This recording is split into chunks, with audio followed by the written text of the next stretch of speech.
大家好, I'm Martin, and this is Short Stories, brought to you by the Taichung Keda Language Center. Today's short story is called 20,000 Leagues Under the Sea.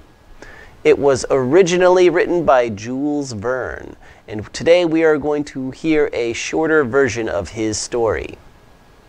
Now, let's begin by reading the vocabulary and vocabulary example sentences. Vocabulary. Capture. Capture. The criminal was captured by the police shortly after he robbed the bank. Professor. Professor. The professor is very popular with his students because his classes are always interesting. Navy. Navy. The country's navy has more than 100 ships out to sea right now. Advanced. Advanced. This advanced computer is able to deal with countless amounts of information every second. Crew. Crew.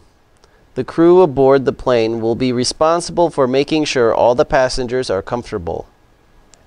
Deck. Deck. The younger sailors were sent to scrub the deck of the boat. Unfortunate. Unfortunate. It's unfortunate that you have to leave the party so soon. Suffer. Suffer. Barry suffered through a lot of pain after he broke his right foot playing basketball. Appeal. Appeal. The kids made an appeal to their mother to let them stay up late, but she refused. Horrify. Horrify. The scenes of extreme violence in the war movie horrified the audience. Loosen. Loosen. After leaving work, Mark loosened his tie and took off his jacket before heading out to meet some friends. Thirst. Thirst. Jason has a thirst for adventure. That's why he travels as often as he can. Hatred. Hatred. Tim has a hatred for dogs because he was bitten by one when he was a little kid. Impress. Impress. The audience was impressed with the magician's exciting tricks. Enable. Enable. The high-speed train enables people to travel across the country very quickly. Breathe. Breathe.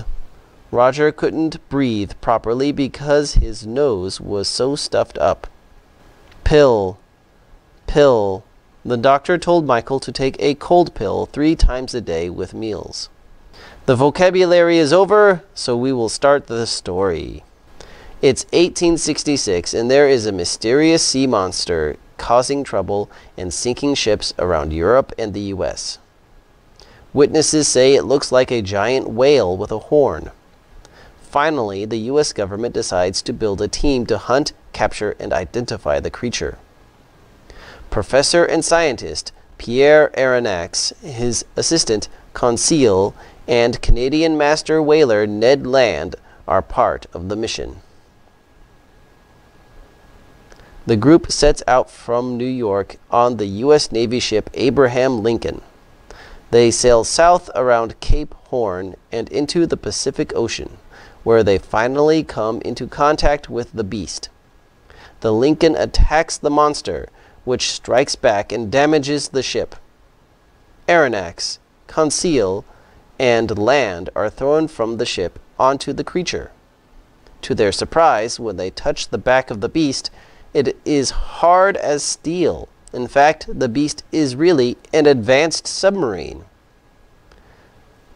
The 3 men are quickly captured by the strange ship's crew and taken below deck.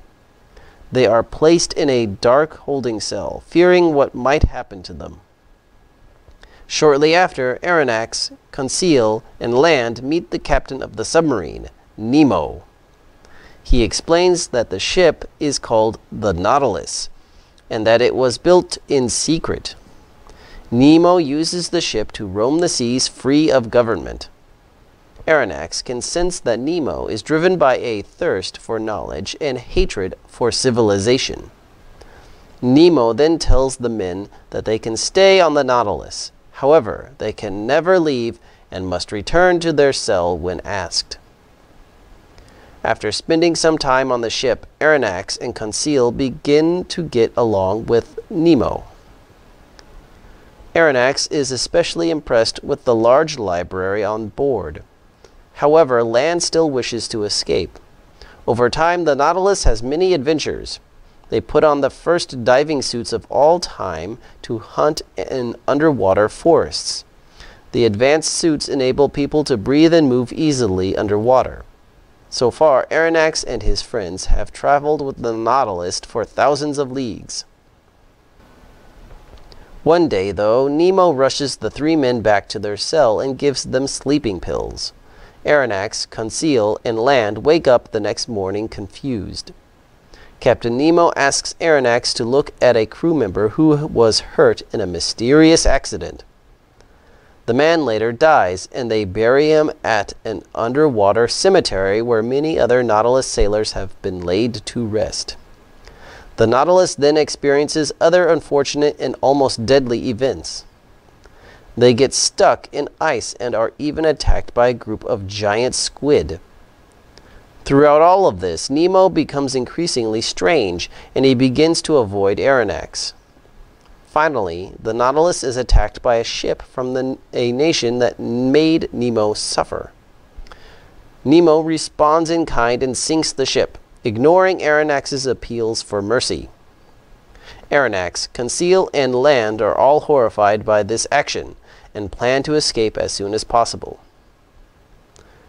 The three men find a small boat. However, when they loosen the boat, they realize the Nautilus is in the middle of a maelstrom. They manage to survive, but the fate of the Nautilus is unknown. Now that we have finished the story, we will begin the questions. Question 1. What is the mysterious beast? A. A submarine. B. A whale. C. A shark. D. A giant squid. The answer is A. A submarine. Question 2. Who is captain of the Nautilus? A. Aronnax. B. Conseil. C. Ned Land. D. Nemo. The answer is D. Nemo.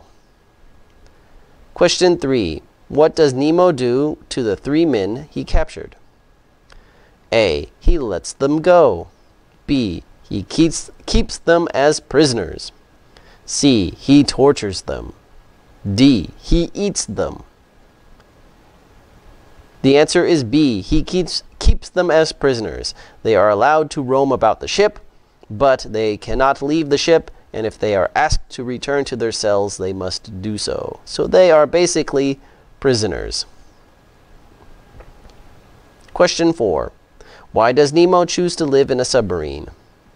A. He doesn't want to live under government rules.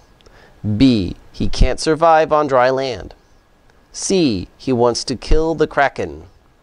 D. He is allergic to sunlight. The answer is A. He doesn't want to live under government rules. If you remember from the story, Aronnax notices that Nemo has a thirst for knowledge and a hatred of civilization. And at the end of the story, he is attacked by a ship from a country that made Nemo suffer. And he wants to get revenge. So Nemo does not like living under a government, which is why he roams the high seas in his ship. That's the end of today's short story. I hope you enjoyed it. This story was written by Jules Verne, who is considered to be the first science fiction writer. And the story is actually very well known in many Western countries. Thank you for watching. I will see you again next time. Bye-bye.